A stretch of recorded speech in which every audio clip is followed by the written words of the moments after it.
नमस्कार, CSK news में आपका स्वागत है। तो दोस्तों आज हो गया है 14 नवंबर, जो फटाफट ब्रेकिंग न्यूज़ निकल के आ रही है। दोस्तों आतंकियों ने सेना पर घात लगाकर मणिपुर में किया हमला, असम राइफल के सीईओ समेत 5 जवान शहीद, सीईओ के परिजन की भी हुई है मौत। जी हां, पत्नी और बच्चे की मौत। बड़ी खबर, 7 लोगों की दुखद खबर। प्रधानमंत्री नरेंद्र मोदी, राष्ट्रपति रामनाथ कोविंद, रक्षा मंत्री राजनाथ सिंह, गृह मंत्री अमित शाह समेत सबने जताया दुख।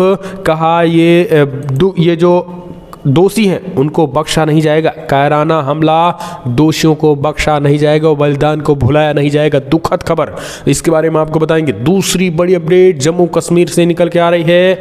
आतंकियों का ताबड़तोड़ सफाया, बन गई है हिट लिस्ट तैयार टॉप 50 की। रोई महबूबा तो बजरंग दल ने दिखाया आईना। तीसरी बड़ी अपडेट निकल के आ रही है। तो दोस्तों अलगाववादी एजेंडे को बढ़ावा दे रहा है ब्रिटेन। भारत ने उठाया खालिस्तान जनमत संग्रह का मुद्दा। जी हां, दरअसल ब्रिटेन को लताड़ लगाई है भारत ने। कहा खालिस्तानी जो जनमत संग्रह है वो ठीक नहीं है। चौथी बड़ी अपडेट में आपको बताएंगे भारत चीन सीमा तनाव के बीच शी जिनपिंग का चीन में फिर से एक छत्रराज, यूएस के साथ बढ़ेगा तनाव। इसके बारे में आपको बताएंगे। इस बीच बड़ी खबर, पाकिस्तान के क्वेटा में फिर से हुआ भीषण धमाका। बड़ी खबर निकल के आ रही है, पुलिस अधिकारी समेत कई की मौत। तो पाकिस्तान में लगातार धमाका हो रहा है। अगली अपडेट में बताएंगे तीसरे विश्व युद्ध की आहट तेज, चीन तैयार कर रहा विशाल एयरक्राफ्ट कैरियर जल्द करेगा लॉन्च। तो दोस्तों एक एक करके खबरें विस्तार से आपको बताएंगे। रशिया अमेरिका भिड़ते नजर आ रहे हैं। यूरोप में मंडराया युद्ध का खतरा, तो वो भी बताएंगे। लेकिन उससे पहले छोटा सा निवेदन, अगर आपने चैनल को सब्सक्राइब नहीं किया, पल पल के अपडेट के लिए चैनल को सब्सक्राइब करें। और देश की इंडियन आर्मी के लिए जय हिंद लिखना मत भूलिएगा दोस्तों। ओम शांति ओम लिखना मत भूलिएगा। देश खास करके इन वीर जवानों के लिए। दरअसल पहली बड़ी अपडेट निकल के आ रही है, आतंकियों ने सेना पर घात लगा किया हमला, असम राइफल्स के सीईओ समेत 5 जवान शहीद, 2 अन्य लोगों की हुई मौत। मणिपुर के सिगन घाट इलाके में एक बड़ी खबर सामने आई है। यहाँ आतंकियों ने सेना की टुकड़ी पे घात लगाकर हमला कर दिया, जिनमें 46 असम राइफल्स के कर्नल विप्लव त्रिपाठी समेत 5 जवान शहीद हो गए। कर्नल की पत्नी 8 साल के नाबालिग बेटे की भी मौत हो गई है। इसके साथ ही 4 अन्य जवान घायल हो गए हैं। जानकारी के मुताबिक घटना चुराचंदपुर जिले के सिगन घाट के सेहकेन गाँव में शनिवार सुबह 10:30 पर हुई है। इस हमले पीछे मणिपुर के चरमपंथी संगठन पीपल्स लिबरेशन आर्मी पीएलए का हाथ माना जा रहा है। दरअसल सेहकेन जिला मुख्यालय चंदरचुंदापुर में लगभग 65 किलोमीटर दूर बोहियांग क्षेत्र में एक सीमावर्ती गांव है। सेना ने आतंकियों पर कार्रवाई के लिए ऑपरेशन शुरू कर दिया है। जिस समय असम राइफल यूनिट के कमांडिंग अफसर के काफिले पर घात लगाकर हमला किया गया, उस काफिले में त्वरित प्रतिक्रिया टीम के सदस्य और अफसर के परिवार वाले शामिल थे। मणिपुर के मुख्यमंत्री एन बीरेन सिंह ने समाचार एजेंसी पीटीआई को पुष्टि की है कि घात लगाकर किए हमले में कमांडर और जवानों के शहीद होने समेत उनके परिवार के लोगों की भी मौतें हुई है। एन बीरेन सिंह ने घटना की निंदा की है और 46 असम राइफल्स के काफिले पर कायरतापूर्ण हमला बताया है और कहा है कि तत्काल इसके खिलाफ कड़ी कार्रवाई की जाएगी और जो दोषी हैं और जो ये आतंकी हैं, जो ये बिल्कुल बख्शे नहीं जाएंगे।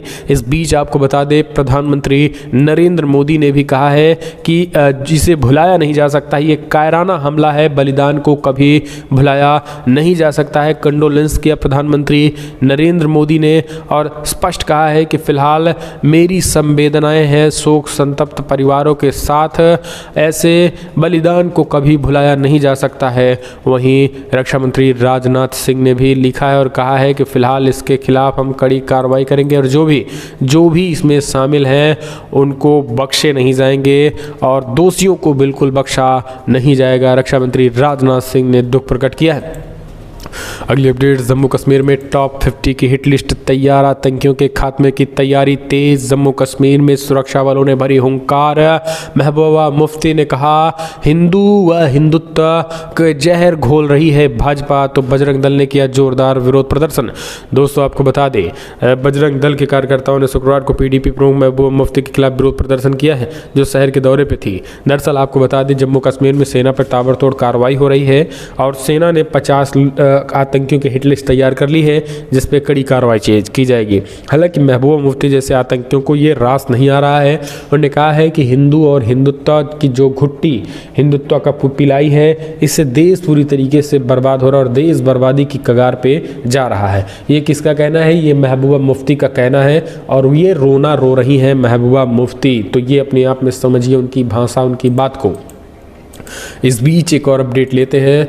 तो दोस्तों, अलगाववादी एजेंडे को बढ़ावा दे रहा ब्रिटेन। अजीत डोवाल ने ब्रिटेन को लगाया लथाड़, कहा खालिस्तानी पर जनमत संग्रह ये ठीक नहीं है। दोस्तों, भारत ने 31 अक्टूबर को पंजाब के अलगाव एक जनमत संग्रह कराने के लेकर प्रतिबंधित खालिस्तानी संगठन सिख फॉर जस्टिस को अनुमति देने के लिए लंदन को अपनी गंभीर चिंताओं से अवगत कराया गया है। भारत के राष्ट्रीय सुरक्षा सलाहकार अजीत डोवाल ने अपने यूके समकक्ष स्टीफन लाउग्रो को स्पष्ट कर दिया है कि मोदी सरकार ब्रिटेन में भारतीय प्रवासियों को एक छोटे से हिस्से को हथियार बनाकर किसी तीसरे देश के मामलों पर जनमत संग्रह की अनुमति देने का कड़ा विरोध करती है। भारत और यूके रणनीतिक साझेदारों के रूप में हिंद प्रशांत पर समान विचारधारा साझा करते हैं। भारत ने 3 नवंबर को लंदन में द्विपक्षीय रणनीतिक वार्ता के दौरान भारतीय स्थिति से अवगत कराया गया था। भारत ने साफ शब्दों में कह दिया कि पंजाब में पूर्ण शांति है और कट्टरपंथी सिख तत्व हर 5 साल में होने वाले विधानसभा या लोकसभा चुनाव के दौरान 1% भी वोट पाने में विफल रहे हैं। हालांकि भारत की तरफ से विरोध जरूर दर्ज कराया गया है। अगली अपडेट लेते हैं। तो दोस्तों, पाकिस्तान में फिर से एक बार हुआ है जोरदार हमला, यानी आतंकिस्तान इमरान खान के गढ़ में ताबड़तोड़ आतंकी हमले हो रहे हैं। दोस्तों, पाकिस्तान के बलूचिस्तान प्रांत में एक बार फिर से बम धमाका हुआ। प्रांत की राजधानी क्वेटा में हुए धमाकों को रिमोट कंट्रोल से अंजाम दिया गया, जिनमें 2 पुलिस अधिकारी समेत 7 लोग घायल हो गए हैं। इस बात की जानकारी एक वरिष्ठ पुलिस अधिकारी ने शनिवार को दी है। इस हमले में पुलिस की वैन को निशाना बनाया गया है। घटना नवा किल्ली के उच्च सुरक्षा बलों इलाकों की है। वरिष्ठ अधीक्षक ऑपरेशन असद नासिर ने मीडिया को बताया है कि करीब 4 से 5 किलोग्राम वजनी बम सड़क पर खड़ी मोटरसाइकिल में फिट किया गया और उन्हें टारगेट करते हुए पुलिस ईगल स्क्वाड वैन में घुसा दिया। तो वहाँ पे कई पुलिसकर्मियों की भी मौत हो गई है। हम चलते हैं अगले अपडेट। तीसरे विश्व युद्ध की आहट तेज, चीन तैयार कर रहा विशाल एयरक्राफ्ट कैरियर, जल्द हो सकता है लॉन्च। दुनिया में तीसरे विश्व युद्ध का खतरा जो है तेजी के साथ बढ़ रहा है। नई सैटेलाइट तस्वीरों से पता चला कि चाइना का नया एयरक्राफ्ट कैरियर लॉन्च होने के लिए तैयार हो गया है। इसे बीजिंग की अमेरिका पर हावी होने वाली योजना के तहत लॉन्च किए जाने की बात है। इन तस्वीरों को centre for strategic and international studies द्वारा लिया गया है। इससे देखा जा सकता है कि शंघाई शिपयार्ड में एक नए टाइप 003 कैरियर को तैयार किया जा रहा है, जो कहीं ना कहीं एक तरीके से अमेरिका के लिए चिंता ही नहीं बल्कि पूरी दुनिया के लिए चिंता है। अगली अपडेट, अफगानिस्तान के स्कूलों में 75% छात्राओं की होने लगी है उपस्थिति, तालिबान के विदेश मंत्री ने किया दावा। दोस्तों, आपको बता दें अफगानिस्तान में तालिबान के कब्जे के बाद से ही छात्राओं ने स्कूलों और कॉलेजों में जाना बंद कर दिया था।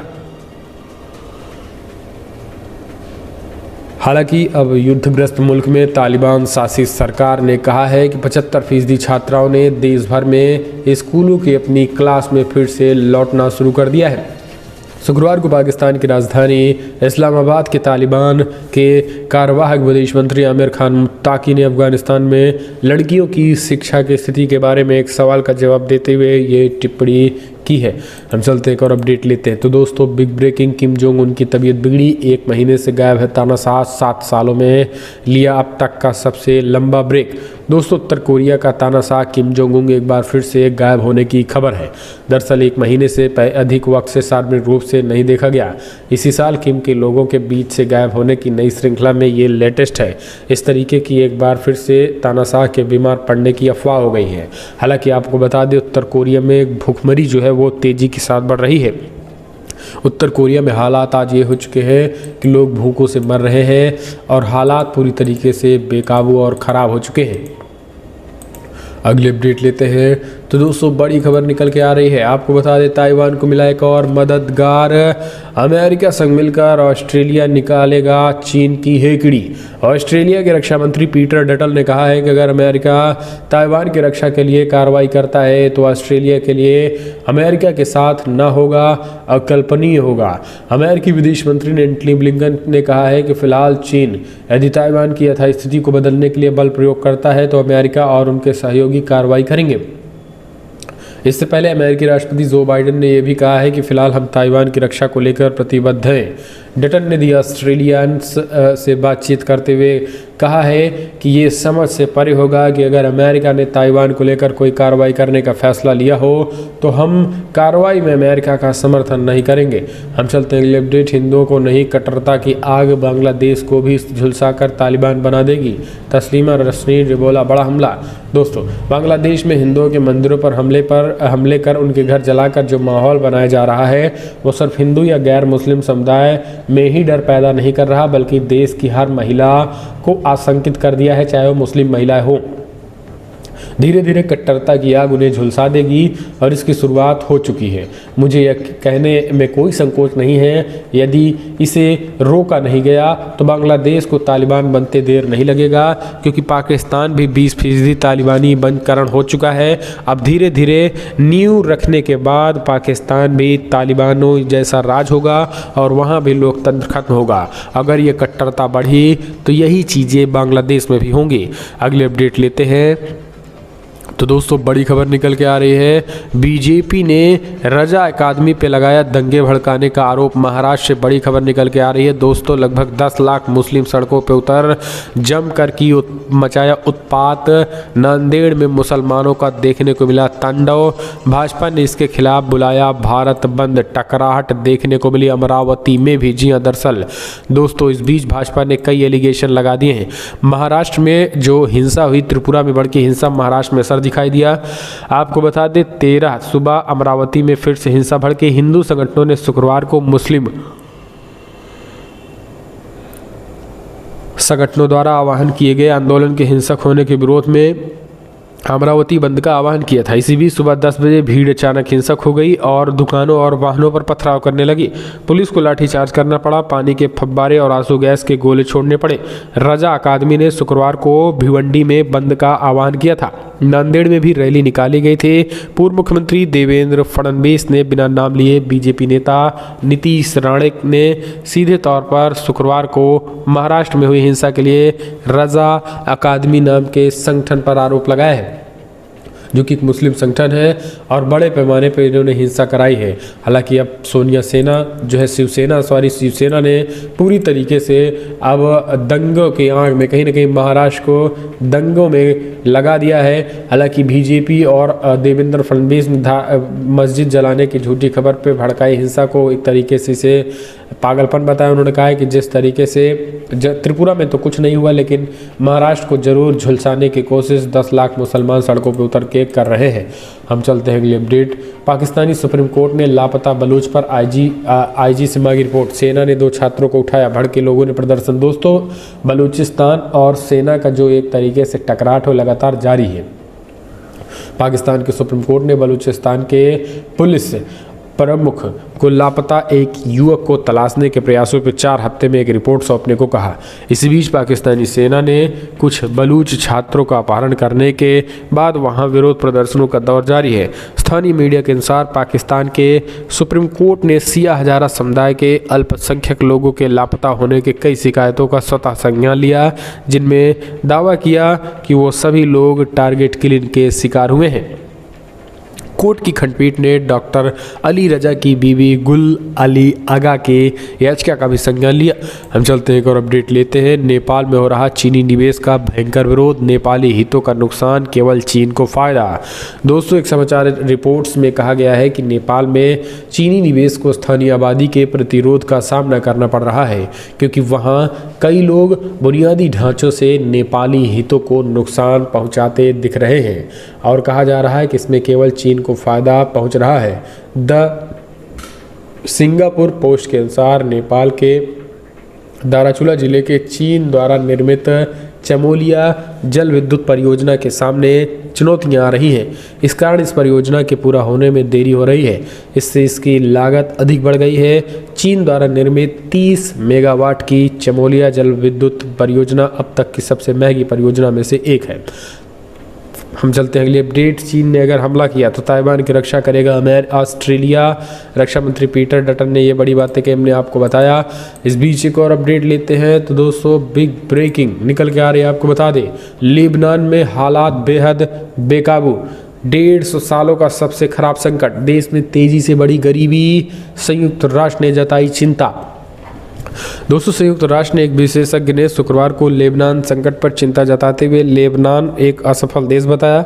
इसमें लोगों को भी उन संकटों से जूझते हुए छोड़ दिया गया, जिसके कारण गरीब आबादी जो है गरीब हो गई तथा अधिकारियों में विश्वास कम हो गया। गरीबी पर संयुक्त राष्ट्र के विशेष दूत ओलिवियर डी शूटर ने लेबनान की 12 दिवसीय यात्रा के अंत में ये चिंता जताई है। एसोसिएटेड प्रेस के साथ इंटरव्यू में उन्होंने कहा है कि एक महत्वपूर्ण है कि लेबनानी राजनेताओं को एहसास हो कि वे विदेशी सहायता और मानवीय सहायता पर अनिश्चित काल तक भरोसा नहीं कर सकते हैं। लेबनान में हालत खराब है, यूएन ने भी चिंता जताई है। अगली अपडेट लेते हैं दोस्तों, बड़ी खबर निकल के आ रही है। 5 राज्यों में बनेगी भाजपा। 5 राज्यों में होने वाले विधानसभा चुनाव में 4 राज्यों में बनेगी भाजपा की सरकार। एबीपी सी वोटर योगी आदित्यनाथ की फिर से बनेगी सरकार। अगले साल होने वाले 5 राज्यों के विधानसभा चुनाव के लिए अभी से ही रणनीतिक पार्टियां जोर आजमाइश में जुट गई हैं। यूपी, पंजाब, उत्तराखंड, मणिपुर, गोवा में किसकी सरकार बनेगी, किसकी विदाई होगी, एबीपी न्यूज़ सी वोटर ने अपने लेटेस्ट सर्वे में बता दिया है। इसके मुताबिक भारतीय जनता पार्टी यूपी में एक बार फिर से बाजी मारती नजर आ रही है और सरकार जो है वो बनती नजर आ रही है समाजवादी पार्टी की। नवंबर महीने के पहले सप्ताह में किए गए सर्वे में एबीपी न्यूज़ सी वोटर ने बताया है कि यूपी में एक बार फिर से भाजपा सरकार बनाने में कामयाब होती नजर आ रही है। इसके साथ मणिपुर, उत्तराखंड और इसके साथ गोवा में भी भाजपा की सरकार बनेगी, जबकि पंजाब में यहाँ कांग्रेस सरकार बनती दिखाई जा रही है। अगली अपडेट लेते हैं तो दोस्तों बिग ब्रेकिंग एक और निकल के आ रही है, जहाँ पे वाराणसी में गरजे सीएम योगी अमित शाह। कांग्रेस और सपा बसपा मिलकर भी नहीं हरा सकती चुनाव, योगी की जमकर तारीफ की। बोले पूर्ण बहुमत से बनने जा रही सरकार। आजमगढ़ में बाप बेटे यानी अखिलेश और मुलायम को ललकारा। केंद्रीय गृह मंत्री अमित शाह शुक्रवार को भाजपा नेताओं के साथ बैठक में सीएम योगी आदित्यनाथ की जमकर तारीफ की। सभी विधानसभा सीटों के प्रभारियों के साथ मीटिंग में शाह ने कहा है कि कांग्रेस, एसपी और बीएसपी एक भी हो जाए तब भी भाजपा चुनाव नहीं हारेगी। यह बैठक वाराणसी में हुई थी। शाह यूपी के 2 दिवसीय दौरे पर शुक्रवार को बनारस पहुंचे थे, जहां उन्होंने अगले विधानसभा चुनाव के लिए तैयारियों का जायजा लिया। बैठक में शामिल पार्टी के एक नेता ने कहा है कि शाह ने सभा में कहा है कि भले ही कांग्रेस, सपा और बसपा एक साथ आ जाएं, लेकिन वो भाजपा को हरा नहीं पाएंगे। वहीं आजमगढ़ में गरजे गृहमंत्री अमित शाह ने कहा है कि बाप बेटे ने पिछले कई सालों से आजमगढ़ में राज किए, लेकिन कुछ ना हो पाया। सीएम योगी आदित्यनाथ ने आए तो कई विकास के कार्य के तोहफे दिए। अगली अपडेट एक और ले लेते हैं तो दोस्तों आपको बता दें हिंदुत्व को लेकर जमकर बवाल। सलमान खुर्शीद के खिलाफ देश भर के कई हिस्सों में हिंदुत्ववादी संगठनों ने दर्ज कराए मुकदमे। दोस्तों आपको बता दें Bharatiya Janata Party IT cell in-charge Amit Malviya ने शुक्रवार को राहुल गांधी समेत कांग्रेस पार्टी जो कि एक नई मुस्लिम लीग बन गई, उन्होंने कांग्रेस पार्टी को एक नई मुस्लिम लीग बताया। उन्होंने कहा कि मर्यादा पुरुषोत्तम भगवान श्री राम को और हिंदुत्व को पूरी तरीके से बदनाम किया जा रहा है और ये कहीं ना कहीं अपने आप में दिखाता है कि कैसे भारतीय जनता पार्टी जो कि एक तरीके से बीजेपी ये साबित करना चाह रही है कांग्रेस पार्टी कि हम जो है मुस्लिमों को ठेकेदार बने बैठे हैं। अमित मालवीय ने कहा है कि तत्काल माफ़ी मांगे राहुल भी और सलमान खुर्शीद भी। दरअसल सलमान खुर्शीद ने जो विवादित बयान दिया था उनके खिलाफ देश के कई राज्यों में मुकदमे दर्ज हो गए हैं। दरअसल उन्होंने हिंदू और हिंदुत्व की तुलना आईएसआई की विचारधारा के साथ की थी। अब आप समझिए, वहीं कुछ दिन पहले श्री राम का नारा लगाने वालों को राक्षस बताया था उन्हीं के नेता राशिद अल्वी ने। तो ये कांग्रेस कितना गिरेगी ये समझ नहीं आ रहा। अगली अपडेट लेते हैं दोस्तों, एक और बड़ी खबर, कंगना विवादित बयान पर कायम, बोले गलत साबित करे तो लौटा दूंगी पद्मश्री। दोस्तों, कंगना रनौत और विवाद का रिश्ता काफ़ी गहरा है। ऐसा लग रहा है कि दोनों एक दूसरे के पूरक हैं। कंगना ने हाल ही में आज़ादी पे एक विवादित बयान देकर सबको चौंका दिया। उनके बयान के बाद पॉलिटिकल पार्टीज़ के साथ सोशल मीडिया पे भी कई लोग भी उनके पीछे पड़ गए। अब इंस्टाग्राम पे स्टोरी लगा उन्होंने बयान पे सफाई दी। उन्होंने कहा कि हमने जो कुछ भी कहा वो सही है, अगर हमें कोई गलत साबित कर दे तो हम अपने जो पद्मश्री है उस अवार्ड को हम